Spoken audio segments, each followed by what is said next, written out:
Hello बच्चों, let's read the question.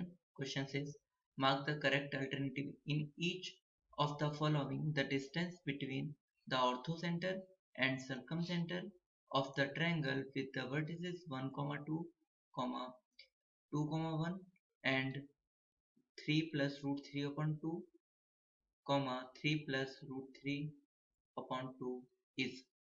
First option है 0, second option है रूट 2, थर्ड ऑप्शन है 3 plus root 3 and fourth option है none of this. इस question को करने के लिए हम इसका की कॉन्सेप्ट समझते हैं।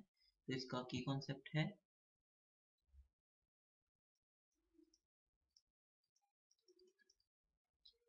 दो, अगर कोई कोऑर्डिनेट दे रखे हैं, दो पॉइंट हैं जो कि है x1, y1 और दूसरा पॉइंट है x2, y2, तो उन दोनों के बीच की डिस्टेंस का फॉर्मूला होता है x2 माइनस x1 का स्क्वायर या x1 माइनस x2 का square plus y2 minus y1 का स्क्वायर, या आप लिख सकते हैं y1 माइनस y2 का स्क्वायर, क्योंकि x2 माइनस x1 का whole square equal to y2 minus y1 का होल स्क्वायर के इक्वल होता है।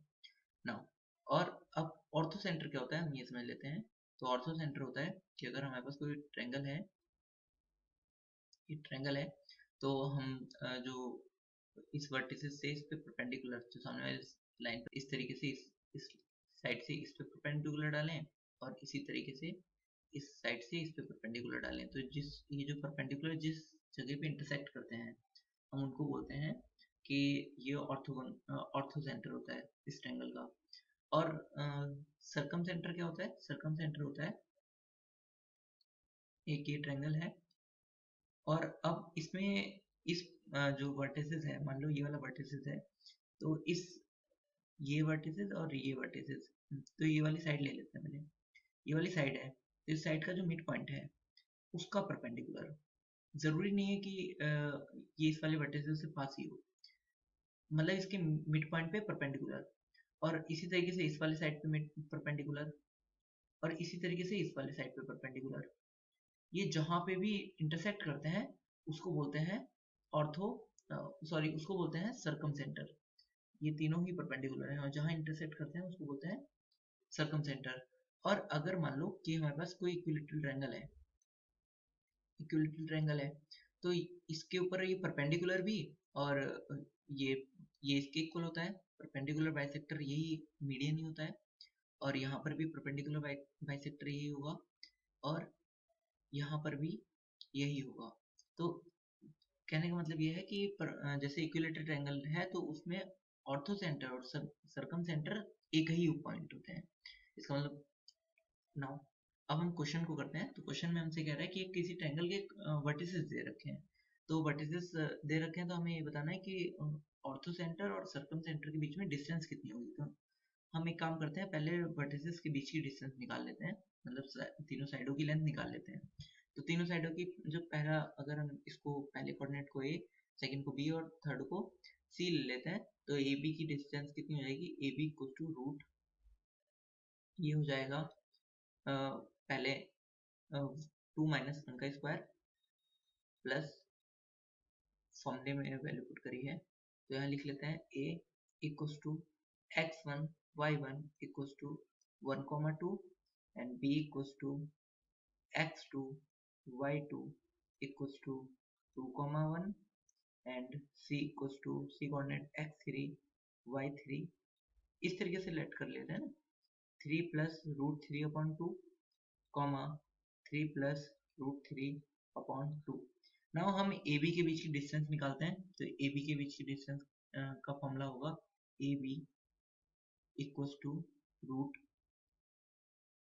x2 माइनस x1 का स्क्वायर प्लस, लिख सकते हैं हम y1 माइनस y2 का स्क्वायर भी लिख सकते हैं, या y2 माइनस y1 का होल स्क्वायर भी लिख सकते हैं, क्योंकि दोनों ही बराबर होते हैं तो कैलकुलेशन इजी पड़ेगी।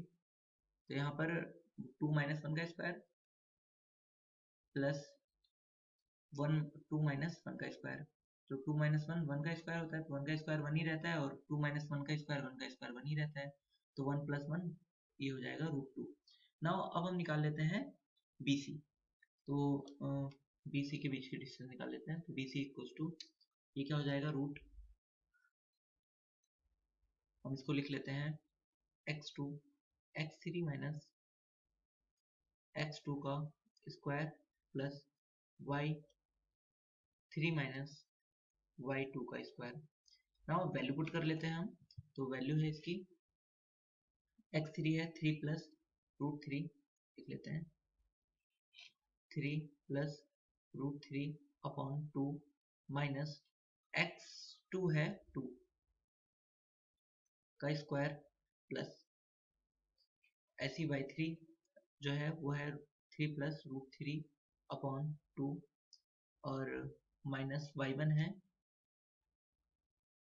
नो सॉरी यहाँ पे y2 है जो कि 1, तो इसका स्क्वायर।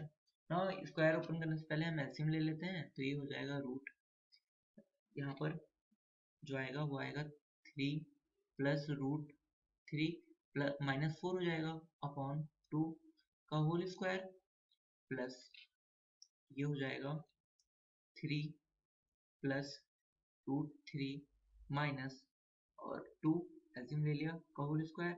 नाउ यहाँ पर ये क्या हो जाएगा, ये इक्वल हो जाएगा B C equal to under root 3 plus यहाँ पर रूट 3 प्लस 1 का होल स्क्वायर हो जाएगा, ये क्योंकि 3 माइनस 4 1 हो जाएगा और इसका होल स्क्वायर हम ओपन कर देते हैं, तो रूट 3 का स्क्वायर प्लस 1 का square minus 2 into 1 into root 3, तो ये हो जाएगा प्लस ये वाला क्या हो जाएगा अब अपॉन में 2 का स्क्वायर जो कि 4 हो जाएगा प्लस सेकेंड वाले टर्म को इसी तरीके से एक्सपेंड करते हैं, तो यहाँ पर 3 माइनस 2 प्लस 1 हो जाएगा और ये हो जाएगा रूट 3 का स्क्वायर होल स्क्वायर खोल लें प्लस 1 का स्क्वायर प्लस 2 रूट 3 अपॉन 4।